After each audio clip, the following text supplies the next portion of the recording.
Assalamualaikum warahmatullahi wabarakatuh. Kembali lagi di channel TU Berbagi, mendigitalisasikan sekolah-sekolah di dalam negeri. Jadi untuk pertemuan kali ini kita akan membahas masih mengenai ZIA-ZBT. Pada part yang ke-8 ini kita akan mengurai sedikit apa yang telah kita tutorialkan dari part 1 sampai part 7. Kemungkinan ada beberapa hal yang terlewatkan atau beberapa hal yang mungkin belum disampaikan. Jadi kita rangkum ke dalam part 8 ini dengan judul tanya jawab seputar ZIA-ZBT. Oke, langsung aja kita akan membahas beberapa pertanyaan atau persoalan seputar ZIA-ZBT, khususnya untuk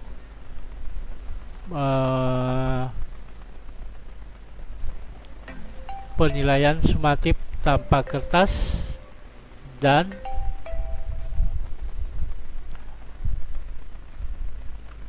tanpa jaringan internet. Khusus untuk satu rombel 48 ini kita akan membahas tanya jawab seputar ZIA-ZBT. Oke, baiklah. Untuk pertama, persoalannya adalah mengapa memilih ZIA-ZBT? Di sini secara pribadi saya memilih ZIA-ZBT adalah karena aplikasi ini ringan, gesit, kemudian yang tentunya gratis digunakan, dan tampilannya yang sangat friendly, artinya mudah digunakan bagi siapa saja yang hendak memulai menggunakan penilaian sumatif tanpa kertas. Tentunya di sini adalah tanpa jaringan internet. Jadi banyak berseliweran di internet itu aplikasi CBT, baik yang online maupun yang offline ataupun yang semi online, dan salah satunya adalah ZIA-ZBT. Jadi yang difokuskan di sini adalah kami mencoba untuk memberikan tutorial kepada Bapak Ibu agar bisa melakukannya, mempraktekannya di sekolah Bapak Ibu, tentunya yang memiliki peralatan ataupun sarana prasarana yang seadanya. Jadi misalkan hanya cukup ada laptop atau ada router, jadi bisa digunakan dalam penggunaannya di satu rombel. Jadi ini sekali lagi dikhususkan hanya untuk satu rombel, bukan satu sekolah. Jadi banyak digunakan di beberapa sekolah. Bapak Ibu bisa cek di internet yang menggunakan ZIA-ZBT ini. Selain mudah, jadi sebenarnya untuk semua aplikasi yang sifatnya offline itu sebenarnya bisa di-online-kan dengan beberapa ketentuan dan syarat. Jadi di sini kita menggunakannya untuk tanpa jaringan internet agar tidak memberatkan siswa dalam membeli paket data internet. Jadi semuanya gratis tanpa menggunakan data internet. Kemudian yang kedua, kita bisa melakukan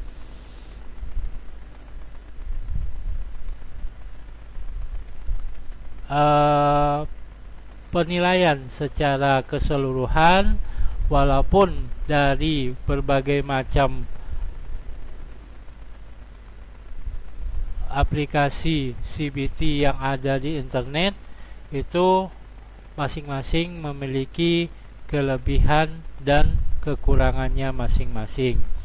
Misalkan ChatGPT ini hanya mendukung soal objektif atau soal esai dan soal jawaban singkat. Ini hanya 3 macam. Banyak ChatGPT yang lainnya itu mendukung banyak jenis soal.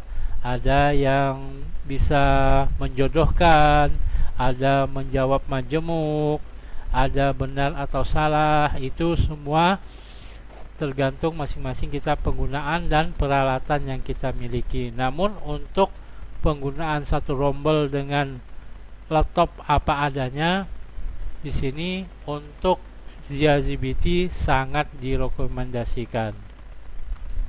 Contoh di sini saya pernah juga mencoba untuk TC exam. Ini tampilan TC exam. Kemudian ada extraordinary atau EXO CBT. Di sini juga termasuk ke dalam aplikasi ujian online yang bisa dijalankan secara offline ataupun bisa dilakukan dengan tanpa jaringan internet. Ini contoh-contoh aplikasi yang bisa digunakan juga selain ChatGPT. Untuk aplikasi ChatGPT-nya bisa diambil dari situs ahmadlupi.wordpress.com. Di sini Bapak Ibu bisa mendownload secara gratis. Kemudian kalau TMF atau TC exam bisa di yayasan streetgodang.com TMF 2023. Itu juga bisa di download aplikasi untuk TC examnya.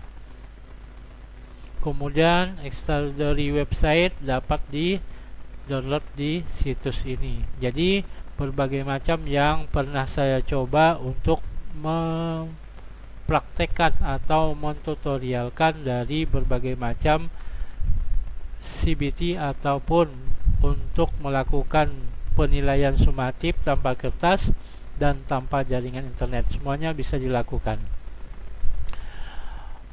Itu untuk persoalan yang pertama, mengapa memilih aplikasi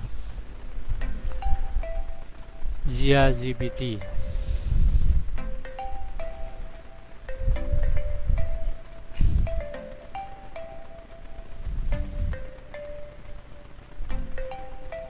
Pertanyaan kedua, bagaimana kalau satu rombel lebih dari 32 peserta didik?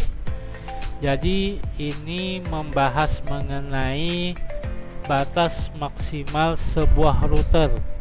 Biasanya router itu maksimal hanya menampung 32 device dalam waktu bersamaan. Terus bagaimana kalau satu rombelnya lebih dari 32 peserta didik? Jadi memang untuk tingkat SD itu maksimal satu rombelnya adalah 28 peserta didik. Untuk tingkat SMP itu maksimal 32 peserta didik, dan untuk tingkat SMA SMK itu maksimal satu rombelnya adalah 36 peserta didik. Bagaimana kalau digunakan untuk tingkat SMA atau SMP, di mana keadaan yang tidak memungkinkan bahwa untuk satu rombel diisi dengan 32 atau lebih peserta didik. Jadi sedangkan untuk satu router itu menampung 32 device, satu untuk laptop atau server, kemudian 32 untuk peserta didik, misalkan seperti itu. Maka pertama-tama perlu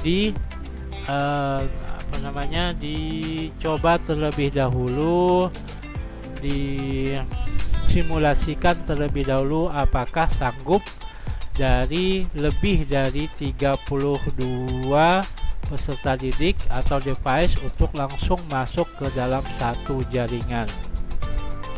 dicoba untuk membuat dua SSID di dalam sebuah router. Misalkan yang pernah saya lihatkan adalah untuk SSID 1 kita beri nama Sumatip 1 misalkan. Kemudian kita buat lagi satu SSID 2 dengan nama Sumatip 2. Jadi dalam satu router kita buat dua SSID, dimana kita coba apakah bisa untuk menampung dari 32 peserta didik atau lebih. Terus bagaimana kalau bisa? Tentunya harus melakukan perencanaan dalam masuk ke aplikasi ZiaZBT.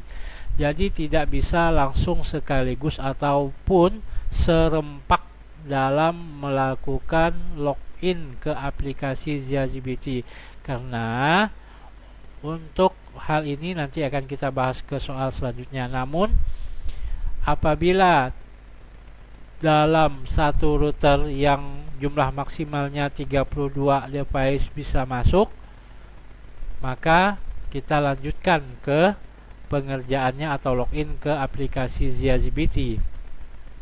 Namun apabila router tidak sanggup, hanya mampu 30-an atau 30 device yang masuk, maka kita perlu melakukan langkah-langkah agar bisa lebih dari 32 peserta didik untuk masuk ke dalam satu jaringan. Jadi yang telah dibahas sebelumnya di aplikasi ZiaZBT ini pernah dilakukan untuk satu rombel, pernah dipraktekkan langsung. Itu jumlah siswanya 30, kemudian satu server. Jadi dalam satu jaringan itu ada 31 device yang terhubung dalam satu jaringan dengan dibagi menjadi dua SSID di dalamnya. Nah, jadi itu pengalaman udah pernah dilakukan. Namun untuk jumlah yang 32 ke atas belum pernah dilakukan.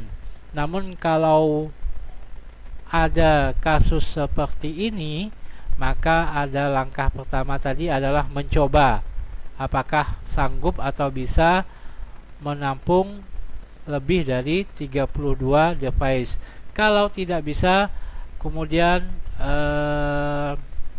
cara kedua yaitu membeli sebuah perangkat router baru yang sanggup menampung lebih dari 32 peserta didik.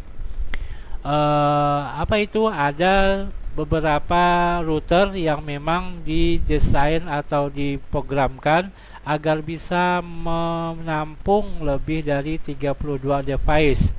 Salah satunya adalah yang pernah saya baca tapi belum pernah digunakan karena barangnya memang tidak ada, yaitu Xiaomi router 4A yang versi gigabit. Itu katanya bisa menampung 64 device secara bersamaan. Tapi untuk prakteknya belum bisa kita lihatkan atau kita praktekkan karena memang barangnya tidak ada. Itu cara kedua. Cara ketiga, kita menggunakan dua buah router. Jadi router itu yang second atau yang bekas itu harganya 100 sampai 150 ada dijual di internet banyak. Jadi kita bisa menggunakan dua buah router ini kalau memang satu rombel lebih dari 32. Jadi router 1 kita setting untuk DHCP-nya kita enablekan. Kemudian untuk router yang kedua DHCP-nya kita disablekan agar mengikut dari IP yang ada di router pertama. Jadi banyak tutorial tentang menyatukan atau menghubungkan dua router sekaligus agar memiliki satu IP yang digunakan dalam jaringannya. Jadi bisa juga seperti itu. Jadi satu separuh dalam satu rombel masuk ke router yang satu dan separuhnya masuk ke router yang kedua. Ini adalah cara yang ketiga. Kemudian ada juga untuk alat yang lainnya, itu namanya UniFi, juga sejenis router yang bisa menampung lebih banyak user ataupun device dalam satu waktu. Itu adalah sedikit jawaban bagaimana kalau satu rombel lebih dari 32 peserta didik. Oke, kita lanjut.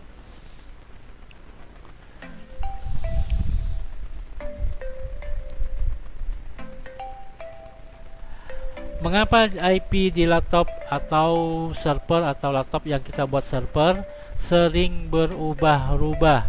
Jadi di sini pada contoh yang kemarin, pada tutorial yang kemarin, kita hanya melihat IP yang terdapat pada server yang nantinya akan dipanggil oleh klien untuk membuka aplikasi ZiaZBT.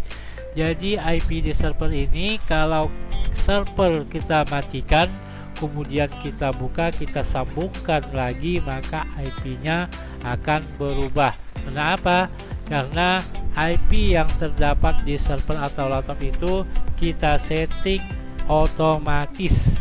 Jadi sehingga IP yang akan didapatkan setiap kali kita membuka atau menyambungkan ke jaringan WiFi itu biasanya akan berubah-ubah. Jadi bagaimana agar tidak berubah-ubah? Itu bisa Bapak Ibu cari tutorialnya dengan mengganti IP-nya secara manual, namun dalam segmen yang sama dengan IP yang ada di router. Jadi Bapak Ibu bisa mencari tutorialnya di internet bagaimana agar IP di laptop atau server tidak berubah tetap. Jadi setiap kita memasuki kelas A, kelas B, kelas C, IP-nya tidak berubah-ubah dan masih IP yang sama. Jadi ini untuk mengapa IP laptop server sering berubah-ubah. Kemudian lanjut.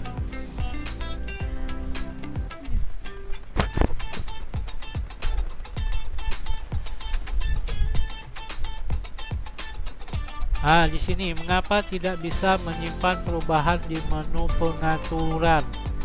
Di sini kita lihat, kita masuk dulu ke login operator, kemudian di menu pengaturan PT. Kalau kita simpan, di sini ada keterangan informasi peserta tes tidak boleh kosong. Di sini sebenarnya sudah ada tulisan, namun mungkin bug atau error. Jadi setiap kali kita membuka atau mengakses pengaturan ZiaZBT, di sini selalu kosong. Bagaimana melihatnya? Coba kita lihat kita masuk sebagai peserta, kita lihat apa tulisannya. Ini adalah tulisan yang ada di informasi. Maka sebelum kita simpan, kita masukkan dulu tulisannya seperti ini. Kemudian penyimpanan baru berhasil dilakukan. Jadi kalau kosong, di sini penyimpanan tidak akan bisa dilakukan. Misalkan kita ingin mengubah lock mobile exam browser dari ya ke tidak. Di sini biasanya akan kosong. Misalkan seperti ini. Nah, kosong lagi. Jadi di sini adalah bug ataupun ada sedikit masalah error, namun tidak terlalu dipertimbangkan karena kita bisa mengcopy dari tampilan yang ada di login peserta didik di sini. Jadi Setelah kita pastikan di sini, baru log mobile yang kita ubah ya atau tidak baru bisa disimpan. Jadi itu adalah masalah yang belum dibahas di tutorial sebelumnya.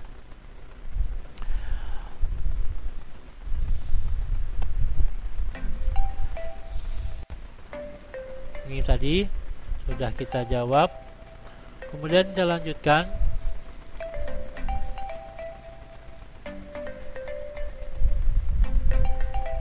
Nah, ini adalah kita baca dulu pertanyaannya. Mengapa beberapa peserta didik loadingnya lama? Artinya baik loading login peserta didik ataupun dalam masuk ke soal-soal sumatifnya ataupun waktu masuk ke soal berikutnya. Ini beberapa kasus pernah terjadi lama. Ini disebabkan oleh trafik data yang melonjak dalam waktu bersamaan, sehingga server atau laptop yang kita buat sebagai server tidak mampu untuk mengolah data masuk dan keluarnya data di aplikasi ZiaGPT ini. Terus bagaimana solusinya? Jadi setelah di part sebelumnya sebenarnya sudah dibahas bahwa setiap kali kita melaksanakan penilaian sumatif di kelas, kita akan memberikan arahan kepada peserta didik agar antrian dalam mengakses login ataupun memasuki pengerjaan soal sumatifnya. Semisal untuk login, kita atur baris pertama untuk login terlebih dahulu. Setelah baris pertama selesai login, maka kita atur baris kedua untuk login.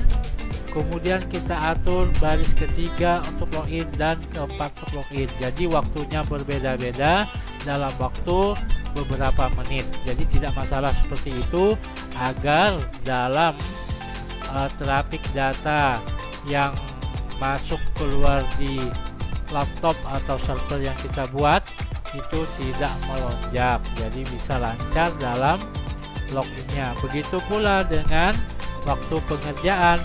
Jadi bisa kita atur untuk masuk ke pengerjaan, kita dulukan dari baris keempat dulu, kemudian ketiga, kedua, ke satu. Ini agar tidak bentrok dalam pengambilan data atau pengiriman data ke server. Ini hanya trik karena apa? Laptop bukan bidangnya untuk menjadi server yang kuat, jadi harus menggunakan trik seperti ini agar dalam pelaksanaan nilai sumatif berjalan dengan lancar. Kemudian yang kedua penyebabnya adalah device dari peserta didik ada berbagai macam jenis. Ada yang memiliki spesifikasi tinggi, maka lancar mereka menggunakan atau mengerjakan soal-soal di ZiaGPT.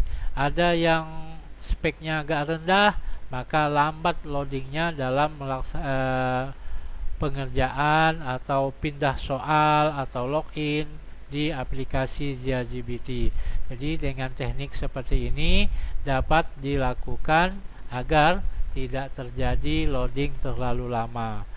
Jika hal ini terjadi, maka dapat kita lakukan perpanjangan waktu di aplikasi untuk siswa yang mengalami loadingnya lama ataupun logout ataupun crash ataupun ada gangguan lain.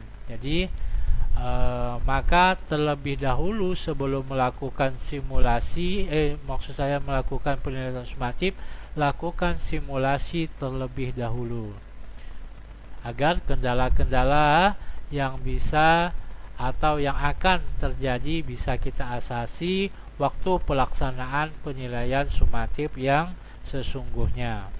Tuh. Kemudian mungkin soal terakhir, bisakah ZiaGPT ini digunakan lebih dari satu rombel? Jadi kalau Bapak Ibu search di Google, ini beberapa sekolah di luar udah beberapanya menggunakan ZiaGPT ini untuk pelaksanaan ujian.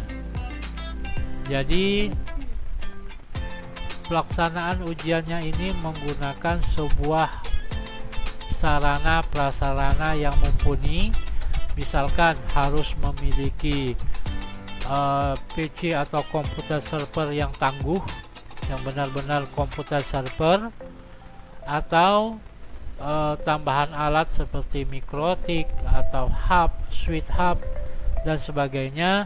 Itu adalah peralatan pendukung untuk bisa dijadikan sebagai peralatan penggunaan ZiaGPT ini untuk digunakan lebih dari satu rombel. Jadi hal ini bisa disimulasikan juga terlebih dahulu sebelum dilakukan penilaian sumatif secara massal untuk satu sekolah atau untuk satu tingkat misalkan. Jadi bagaimana kalau tidak ada komputer server?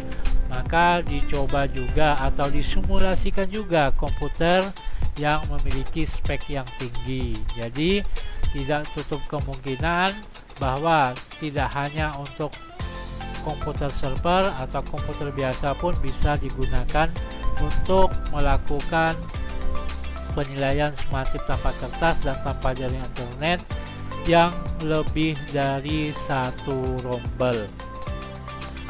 Jadi demikianlah beberapa permasalahan, mungkin ada yang terlewatkan, nanti bisa kita buatkan tutorial-tutorial selanjutnya. Namun untuk tahapan dari penilaian sumatif tanpa kertas dan tanpa jaringan internet ini untuk sementara sudah selesai tahapannya, tinggal Bapak Ibu coba. Jadi jika ada pertanyaan, kesulitan atau kendala dalam proses instalasi sampai proses simulasi, Bapak Ibu dapat bertanya langsung ke channel ini, atau jika dekat dengan sekolah kami bisa langsung datang ke sekolah kami, kita diskusikan permasalahannya seperti apa. Atau Bapak Ibu ingin melakukan percobaan di sekolahnya, kita bisa ke sekolah Bapak Ibu untuk mencoba melakukan penilaian sumatif tanpa kertas dan tanpa jaringan internet.